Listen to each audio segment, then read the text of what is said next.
السلام عليكم ورحمة الله وبركاته. أهلا بيكم في قناة جوجو تاروت. هنقول النهاردة طاقة برج الثور بتاريخ 15 يوليو. يلا بينا كده يا أحلى سيران نشوف الطاقة الأسبوعية بتاعتكم إيه، ونشوف أول 5 خروج طاقة ليكم الطاقة السابقة. بسم الله الرحمن الرحيم.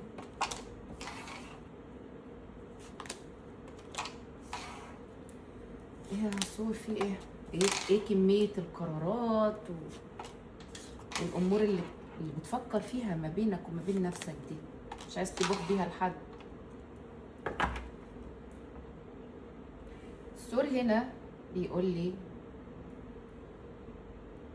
انا عايز اكون لوحدي شويه، واخد قرار والقرار ده عمال اخده بقالي فتره بس مش قادر اخد خطوه ايجابيه او اخد خطوه حقيقيه فيه. تمام، انت هنا جواك بلوك، مش بلوك اللي هو بلوك السوشيال ميديا، انت اللي جواك بلوك من حاجه، في حاجه جواك ما انتش عارف ترجع تاني زي ما كنت. في شيء جوه الثور هنا قلبه كده مش عارف يغيره، يعني ده احساس عند الثور، شيء مش عارف ترجع زي ما كنت فيه تاني.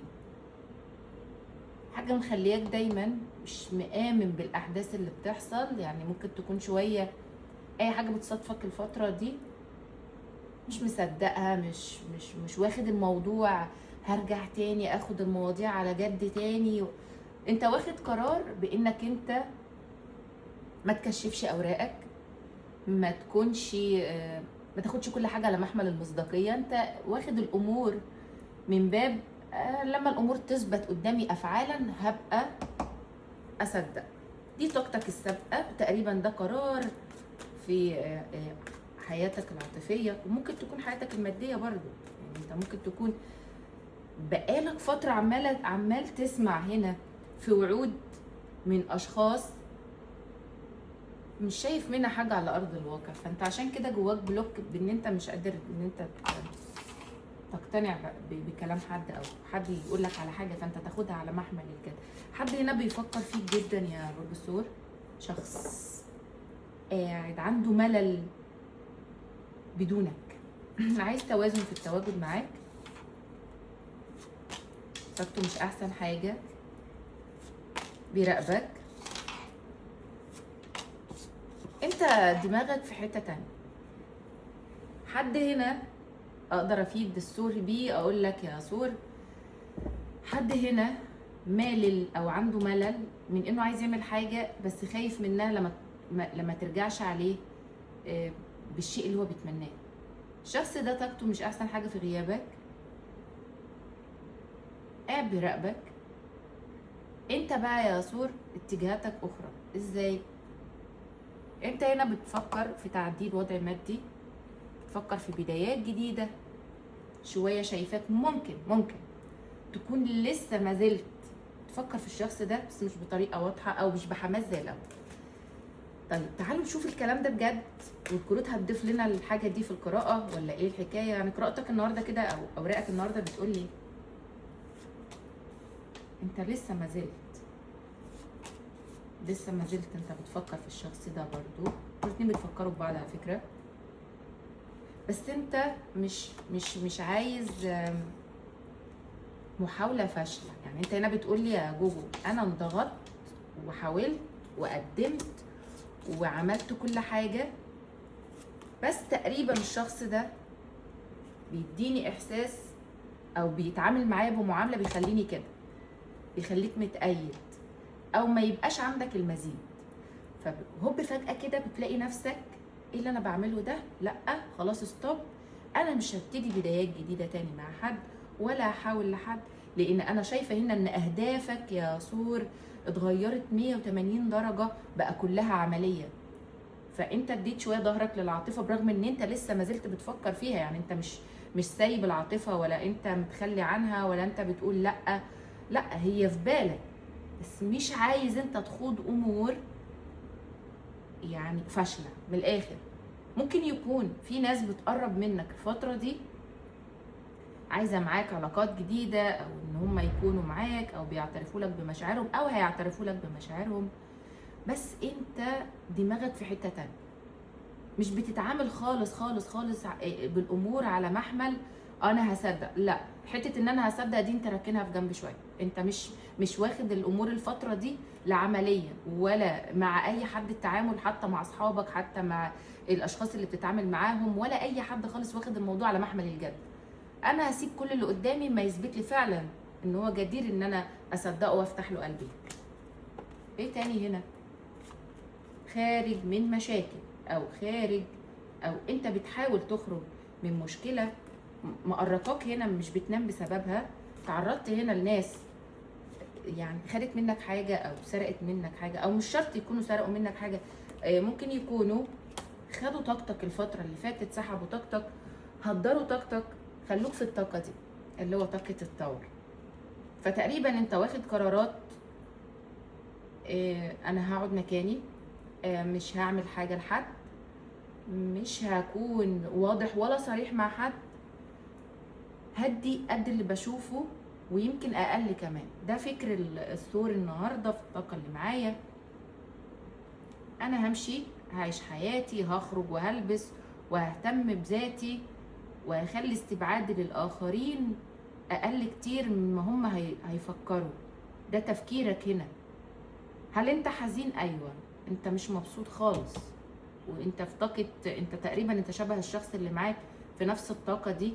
يعني زي ما تكون كده بتقولي انا مش مبسوط اصلا في اللي انا فيه ده، بس انا مضطر ان انا اكون في الحته دي، لان حرفيا انا كنت بحاول ان انا ابقى مبسوط مع اشخاص هم ما بدلونيش ده، فانا اللي احبطت، وانا اللي طلعت بطريقه فيها خذلان قوي جدا.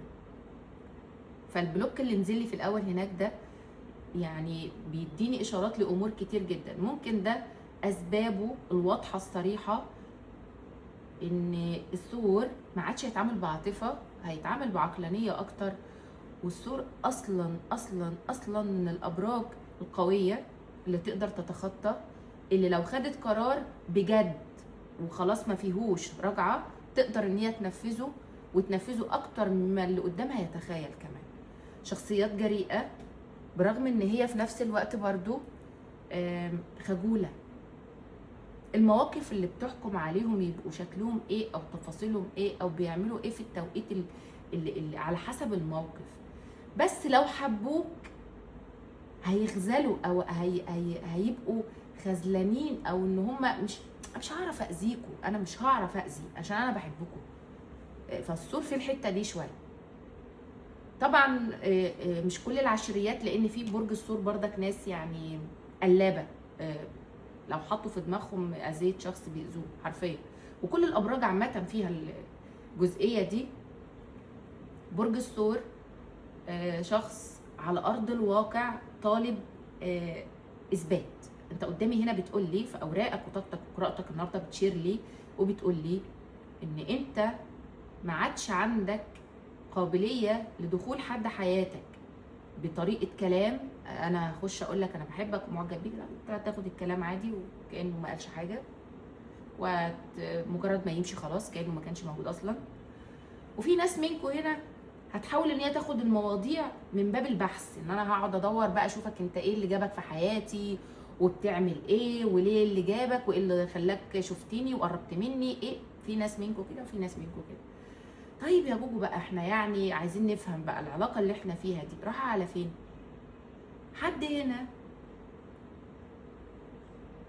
بيقرب لك او بيحاول ان هو يقرب لك بقاله فتره، يعني هو بقاله فتره بيحاول ان يكون معاك على طاقه مراقبه بطريقه قويه جدا. رقبه السوشيال ميديا ما بينكم، وتقريبا مش بيراقبك خالص بالحسابات الاساسيه بتاعته، ممكن يكون بيراقبك بحسابات فيك او بيراقبك من عند اصدقاء مشتركين. لان الامر حتما كده قدامي بطريقه قويه جدا. يعني العلاقات الاكتر قدامي علاقات سوشيال ميديا. فالشخص ده صامت، اللي ممكن يكون مفكر مثلا ان انت مش هتتقبله او عمل حاجه هيخلي الثور مثلا يفكر 1000 مره ان هو يقدم ليه خطوه، لانه عارف انطباعك يا برج الثور. هل في بدايات جديده ما بينكم؟ اقدر اقول يعني انت البدايات الجديده اللي معاك ماديه، انت البدايات الجديده اللي معاك الواضحه قوي قدامي بامر رب العالمين وقراءتك بتشير لك كده، انت معاك بدايات ماديه. والشخص ده هيتحرر من القيود اللي هو فيها دي، بيحاول يثبت لك انه موجود ويقول لك انا حابب ان انا اكون معاك. انت مش في طاقه يعني اقدر اقول لك فيها ان انت مرتاح. طاقتك النهارده عندك الحماس او الايجابيه الفتره اللي جايه موجوده، بس معتمده عليك يا سور. يعني انت النهارده القراءه بتاعتك بتقول لي لازما هو اللي يبتدي بالبدايات علشان تجيله. يعني انت هنا حمس طاقتك او ابتدي غير في مسارك، حاول تجدد في طاقتك، حاول ان انت تطلع من اللي انت فيه. لان انا شايفه كمان عند السور ورقك هنا او قراءتك النهارده بتشير لي ان الفتره اللي جايه او انت متحمس شويه ان انت تسافر تغير جو، كان عندك ضغط عمل كتير جدا، هترجع بقى من ممكن انت ناوي ان انت تسافر تغير جو، او كنت مسافر وكنت بتغير جو ورجعت الى حد ما عندك شويه كده ايه، لا انا محتاج بقى يلا اعمل المجهود في الحاجه اللي هتجيب لي عائد. اما الحاجه اللي مش هتجيب لي عائد انا هركنها شويه، اللي هي تقريبا العاطفه. تمام. طيب الشخص ده طاقته كده قدامي بتقول لي ان هو هيعمل حاجه معاك الفتره اللي جايه. لو انتوا ما بينكم بلوك هيشيله، لو ما بيكلمكش هيكلمك، لو ما بيتصلش هيتصل، لو معلق لك رساله ومش رد عليها هيرد. هم بطاء جدا، يعني الشخص اللي معاك ده بطيء، او يعني بيتعامل معاك بطريقه فيها تقل شويه. انا مش عارفه هو شكله كده مغرور الشخص ده. طيب بالنسبه للابراج المتوفره هنا مع برج الثور، على فكره الابراج الترابيه قويه جدا معانا النهارده في القراءه. ابراج ترابيه كتير معانا، الثور ومعانا الجدي ومعانا العذراء، الثلاثه متوفرين معانا في القراءه. ومعاك الحوت، معاك الحمل، معاك القوس، ومعاك الاسد والدلو يا ثور والعقرب. طيب ايه بقى هنا تاني عايزين نضيفه للقراءه؟ تعالوا نشوف طاقه الشخص ده اللي انا شايفاه متخفي. يعني انا دي النهارده كده اقدر اقول لك الشخص اللي في بالك ده متخفي، حرفيا متخفي، وتقريبا معاملتك هي اللي مخلياه متخفي. طيب تعالوا نشوف هو عايز يقول ايه، والجانب المظلم والجانب المضيء من قراءته النهارده. لازم نفتح جانب مضيء ومظلم في القراءه بتاع النهارده لان هو مش واضح قدامي. ممكن على فكره ده ممكن يكون كراش اصلا، يعني ممكن ده شخص يكون عايز يعترف لك بمشاعره براقبك بقاله فتره. ده مش شرط يكون علاقه من الماضي لان دي طاقه عامه لا تنطبق على الجميع، خد منها اللي يناسبك. لكن في حد بيتتبع الصور في خفاء وخايف انه يقرب بسبب ان هو ممكن يكون شايفك حد قوي او كاريزما. في ناس كده بيقول لك لقد ولدت لاحبك، لم أكن أعرف معنى الحب الحقيقي حتى دخلت أنت. الشخص ده شايف فيك سمات أو صفات هو بيحبها وحاسس إن هو أنت الحاجة الوحيدة اللي في حياته اللي حب حقيقي، أو ممكن يكون حس معاك الحاجة دي. شعرت بالخوف منك سترفضني، عيب والله أنا لسه قايلة الكلام ده. هي أصلا شفتوا هنا اعترف أهوت بالكروت بيقول لك شعرت بالخوف من إنك سترفضني، شاركتك مشاعر الحقيقية عشان كده بيتجاهلك أو بيحسسك إن هو مش مهتم او مش موجود. لكن الشخص ده عايز يكون معاك يا ثور.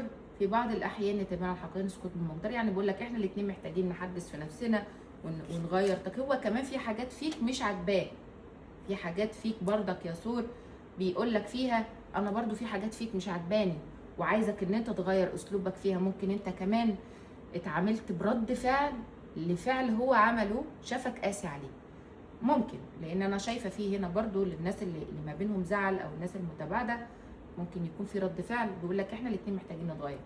اشعر بالذنب للطريقه التي عملتك بها، بيقول لك انا زعلان بطريقه انا عملتك بيها او قدمت لك حاجه المفروض ما اقدمهاش. اشعر بالقلق لانك لن تريد ان تسمعني، عيب برضو. تاني كارت بياكد لك اللي انا لسه قايلاه في القراءه دلوقتي. بيقول لك اشعر بالقلق لانك لا تريد ان تسمعني.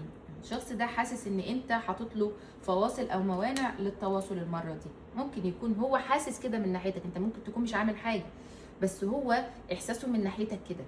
بقول لك حب غير مشروط، لقد وضحت ليه شعور الحب الحقيقي. بقول لك انا حسيت، انت الوحيد اللي حسيت معاه بالحب الحقيقي. انا فقط لا استطيع التوقف عن التفكير فيك. بيقول لك انت الفتره دي ساحلني تفكير فيك، انا مش عارفه ابطل تفكير فيك. اتمنى ان اعلم كيفيه استطيع التوقف. بيقول لك انا مش عارف ابطل حبك، او مش عارف ابطل تفكير فيك بقالي فتره. بيقول لك لم اخجل يوما من انك ستصبح كل شيء بالنسبه لي. بيقول لك انا مبسوط، انا كنت بتمنى ان انت تكون كل حاجه بالنسبه ليا، وهو تقريبا خجلان من نفسه على اللي سواه معاك. تعال نشوف طاقه العلاقه دي ايه. بسم الله الرحمن الرحيم. يا ترى طاقه العلاقه ايه؟ يا سبحان الله. اقول لكم دايما الكروت دي بتخضني، اقسم بالله بتخضني.